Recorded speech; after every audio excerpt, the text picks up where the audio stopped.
All 256 regular season games are in the books, and it's time to look forward to the playoffs. So what I have today is my NFL playoff assessment. I do this every single year once the playoffs are set. And how this works is I rank the teams from 1 to 12, 1 being this is the team that I think is the favorite to hoist the Lombardi Trophy in Miami on February 2nd, and number 12 is the team that I think has absolutely no chance of winning the Super Bowl. And I had a difficult time with these power rankings this year compared to others, and it's for good reason. And it's good because this group of NFL playoff teams, I think this is the most stacked group of playoff teams that we've had in quite some time. The Patriots look very beatable because in years past we're used to New England always being the favorite to represent the AFC in the Super Bowl and eventually hoist the Lombardi Trophy. But this year that isn't the case because multiple times this season it's been proven that the Patriots, they're very beatable and they look very weak this season. However, things could change in the playoffs because sometimes it's just about being in the playoffs that gives you a good chance of winning the Super Bowl. So who is my favorite to go to Miami? Well, I'm going to build up the suspense a little bit this year. I'm going to go backwards. I'm going to start from 12 and end at 1. And with number 12, I think this team has no chance of winning the Super Bowl, but they have had a pretty accomplishing season. And at number 12, I have the Tennessee Titans. And the Titans, they come into the playoffs off a win against the Texans in Week 17. They won their way in with that big victory in Week 17. However, the Texans were resting key players on their team, such as Deshaun Watson and DeAndre Hopkins. So if those two were playing in the game, it could have been a little bit of a different outcome, I think. And earlier in the season, the Titans, they had a close battle with the Texans a couple of weeks before that. However, I just think this is a daunting schedule coming up for the Titans if they're able to make it this far. Because it begins with Wild Card Weekend going into Gillette Stadium to take on the Patriots, where quarterback Ryan Tannehill is 0-6 in his career in Gillette Stadium. And even if they were to get past the Patriots, which I've talked to a few people, and they say that the Titans, they have a pretty good chance of pulling off an upset against New England. However, even if they did, they'd have to go, then they would go on the road against the Ravens, and then possibly, most likely, against the Chiefs in Arrowhead, which is very tough for a team like the Titans. It's a very tough task to ask of them, especially with a quarterback that has no playoff experience at this point.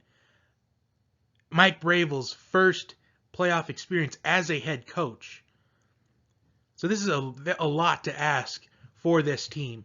However, what they have going for them that's positive, rookie wide receiver A.J. Brown and Derrick Henry, the rushing champion in this season's league. Those two players, if they step up for the Titans, they could make a deep run. But I just can't see them winning the whole thing. Maybe this week, if they can keep it close with the Patriots, they could have a chance going forward. But I just can't see them winning 4 grueling games back to back to back to back. I think it's just too much of a tough task for Tennessee. Number 11, I have the Buffalo Bills. And Buffalo Bills, they find themselves in the playoffs for the second time in the last 3 years. And last time we saw the Bills in the playoffs, their defense was carrying them. Their defense carried them in that matchup against the Jaguars. Their offense couldn't generate anything. And that is a huge question point that I have for the Bills this season again, is we know their defense is good. We know their defense can hold their own. But can their offense show up during a playoff game?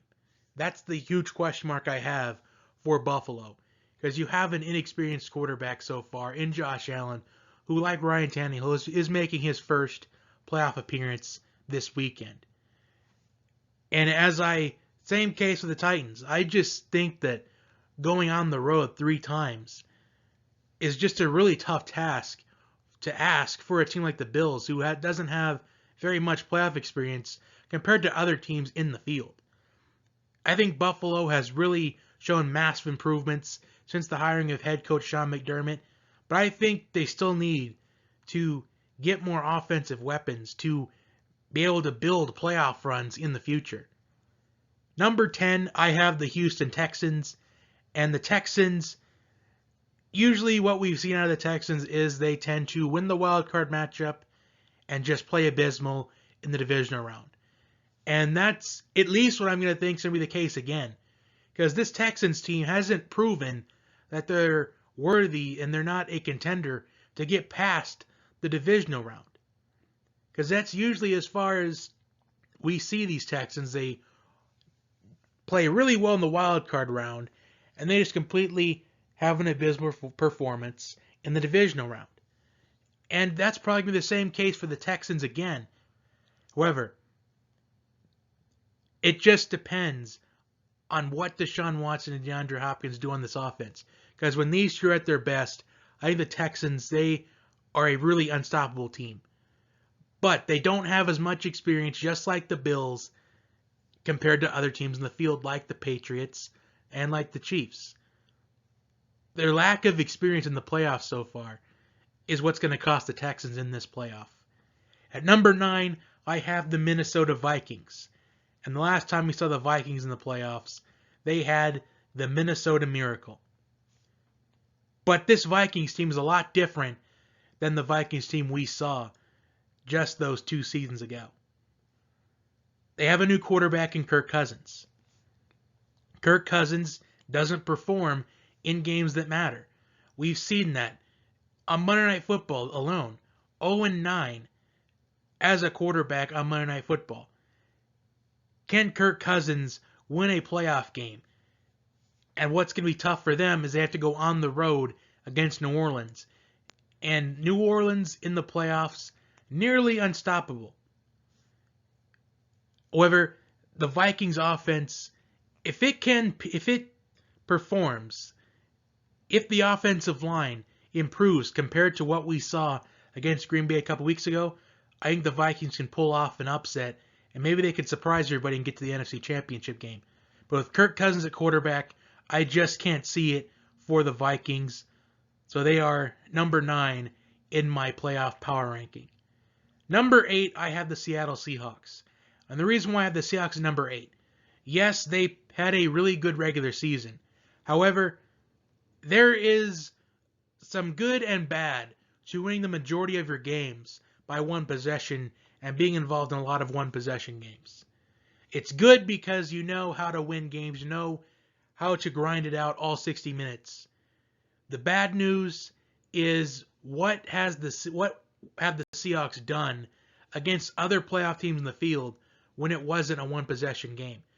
The Seahawks have lost to the Saints in the regular season, and that was with Teddy Bridgewater at quarterback for the Saints. The Seahawks lost to Lamar Jackson and the Ravens in the regular season. So I'm just not sure to think about the Seahawks at this point. I think the Seahawks are either going to be the team that represents the NFC in Miami this February, or they're going to lose this weekend. I just can't really tell which one it is. There's no in between with this Seahawks team. I can't see the Seahawks going to the NFC Championship game. I think they're either going to the Super Bowl or they're losing this weekend. It's one of those two. At number 7, actually, what's going positive for the Seahawks right now, though, they have a quarterback in Russell Wilson that can make plays. And there's going to be pressure on Russell Wilson in this game. Not against the Philadelphia Eagles, but if they advance even further down the line. Yes, they have some players with experience, but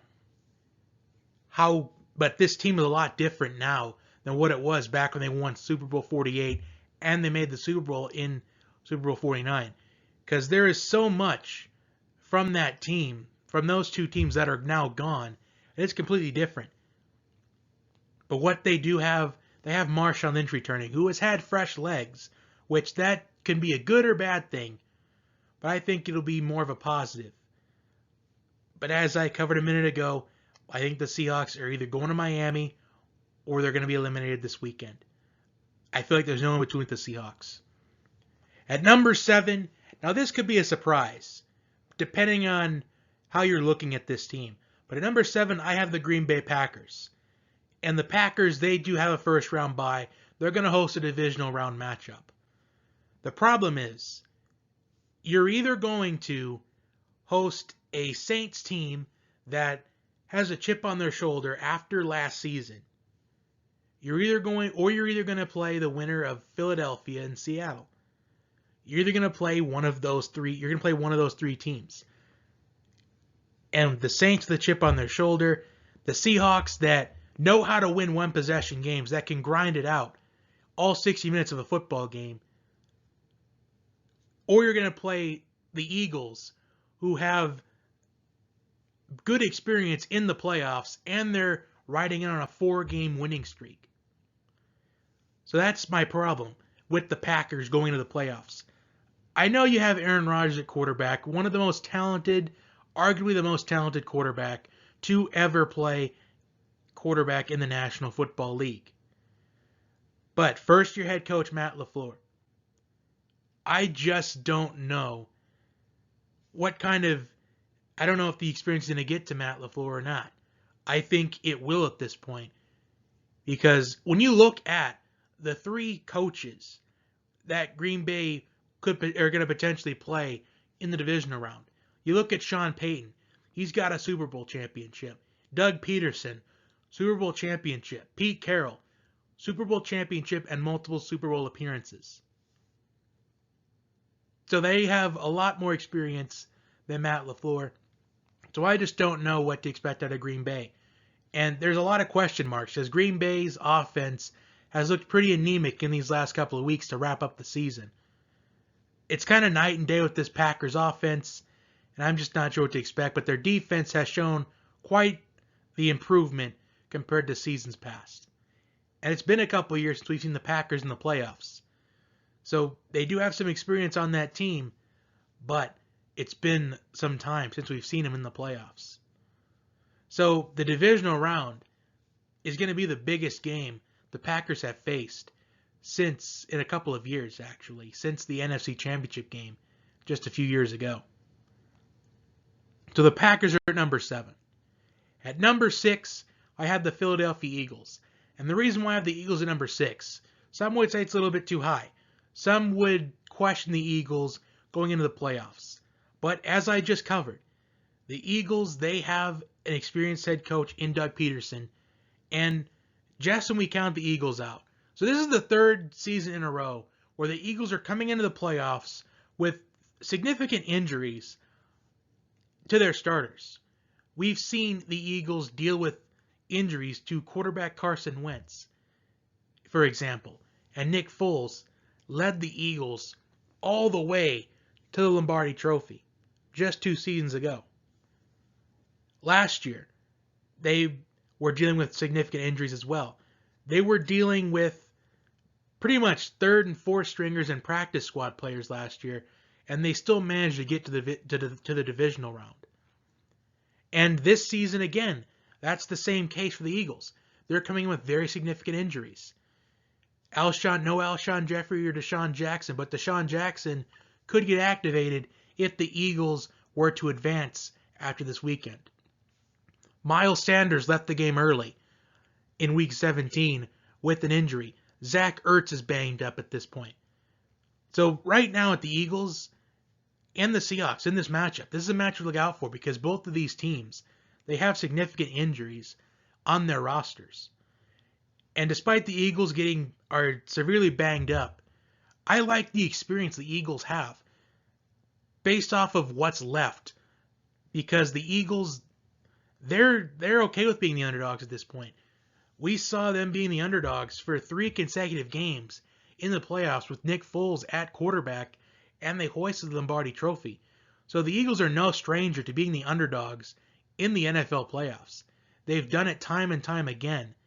And I expect the Eagles to really put up a fight in this wildcard matchup this weekend. So the Eagles are at 6. And I know they're riding in on a 4-game winning streak. And even though it's against the NFC East, But still, those 4 consecutive wins, that builds confidence for your team. Because sometimes, as I said from the jump, sometimes just being in the playoffs gives you a chance. And the Eagles, they have a chance. At number 5, now the top 5 in this, it's a really stacked group. Because in the past, it's usually been, okay, who's going to play New England in the Super Bowl? Who's it going to be this year? But now, I think there's realistically 5 or 6 teams in this field that can hoist the Lombardi Trophy. So this is going to be the most competitive NFL playoffs field that we've seen in a long time. But at number 5, I have the New England Patriots. And the reason why the Patriots are at 5 and not number 1, well, it's simple. Because the Patriots' offense has looked very weak this season. And the Patriots, it's been evident that they miss Rob Gronkowski. Now, the Patriots, some could say they essentially have a bye week facing the Titans this week. However, some also say the Patriots could lose this one. But the Patriots, they are in unfamiliar territory since 2009, and that's in the wild card round. However, we've seen this time and time again. Every single year, we start asking the question, is the Patriots dynasty over? Is there anything left for the Patriots to prove? And we get the same answer every single season. The Patriots, they just go back to their winning ways, their dominant ways, at the right time in the season. And this could easily be the case again for New England. And however, if the Patriots were to advance, they would face the Chiefs in the divisional round. And I think it's going to be a tough battle for the Patriots to get back to the Super Bowl this year. Because they beat the Chiefs last year, but that's because they're missing, arguably, some official calls. Some calls by the officials, but you can't really go back to it now. And Rob Gronkowski was a huge presence in that AFC Championship game last year against the Chiefs, and he's no longer on that team. So this is going to be a challenge for the Patriots. If the Patriots were to get to the Super Bowl this year, this will be the first year in a long time where the Patriots will have earned it. And will they earn it? I think they easily can, but will they? We'll have to stay tuned and find out. But with Tom Brady at quarterback, the Patriots always have a chance to hoist the Lombardi Trophy. All right, so we're now at our top 4. At number 4, I have the New Orleans Saints. And I have the New Orleans Saints because I think the Saints, they had a really remarkable season. Alvin Kamara is starting to step up in that Saints running game. And the Chiefs will be playing with a chip on their shoulder this postseason after you can argue and say that the Saints got robbed from that non-pass interference call. But this Saints team, this is going to be a challenge for them, having to go on the road this time to play San Francisco. Because when we saw them play the 49ers in the regular season, that was probably the game of the season. A 48-46 shootout for the 49ers. Even though I think it could be a challenge for the Saints, I think the Saints could easily win this time against San Francisco. And I want to tie this in because at number 3, I have the San Francisco 49ers at 3. And this is very rare that you could say that I would have a 1 seed in a playoff side, not be a 1 or 2 in the playoff ranking. But I have the 49ers at 3 because with Kyle Shanahan as head coach of the 49ers, the last time we saw Kyle Shanahan in the playoffs was as the offensive coordinator for the Atlanta Falcons, and we all know what happened there. The Falcons had a 28-3 lead in the third quarter in Super Bowl 51, and they ultimately let that go. So I'm sure that's still weighing on Kyle Shanahan's mind. However, if we saw these two teams face off in the NFC Championship game, I probably wouldn't know who to pick. Because I think both these teams will even get a much better game than what we saw in the regular season. But I just like the experience of the Saints compared to the 49ers. I know you could arguably put the 49ers at 4 and the Saints at 3. I probably could have and maybe should have done that. But I just think the 49ers with their running game, I think if they have the exact same offense that the Falcons had when they made their run, to Super Bowl 51. I'm just not sure who's going to stop San Francisco in these playoffs. So that's why I have them at 3. At number 2, I have the Kansas City Chiefs. Now, Andy Reid is the most experienced head coach in the playoffs other than Bill Belichick in this field. And a huge reason why they're number 2 is because the Chiefs, they're also playing with a chip on their shoulder because they were so close to making it to the Super Bowl last season in Atlanta. And ever since Pat Mahomes came back from his injury, the Chiefs, they are starting to win games. They may not be putting up the points that they're really hoping for, but at this point, they really haven't had to put up a lot of points because their defense has been stepping up in these last 6 weeks of the season. However, can this defense shut down Lamar Jackson and the Ravens? The Chiefs have already beaten Lamar Jackson and the Ravens earlier in the regular season, but can they do it again? Because it's very tough to beat a team twice in one season. And also, the Chiefs have, in the past, they have had some heartbreakers in the playoffs. So could this be the Chiefs' year? I think that, since we're talking now that I have it number 1 in my power rankings, I have the Baltimore Ravens at number 1. I think right now the Ravens are the favorite to win Super Bowl 54. However, could the Chiefs be Lamar Jackson and the Ravens' kryptonite? Because Lamar Jackson only has 4 losses as an NFL starting quarterback, and 2 of them are to the Kansas City Chiefs. So I think right now the only team that I think could beat the Ravens in this playoff are the Kansas City Chiefs. And I argue and say that if we saw the Ravens and Chiefs play in the AFC Championship game, I think that could be the actual Super Bowl matchup within the NFL playoffs. Because the Ravens, they're already capable of beating other playoff teams. In fact, the Ravens have already beaten the 49ers. They've already beaten the Seahawks. They've already beaten the Texans. They've already beaten the Patriots. They've already beaten the Bills. So the Ravens are 5-1 against playoff teams in the regular season.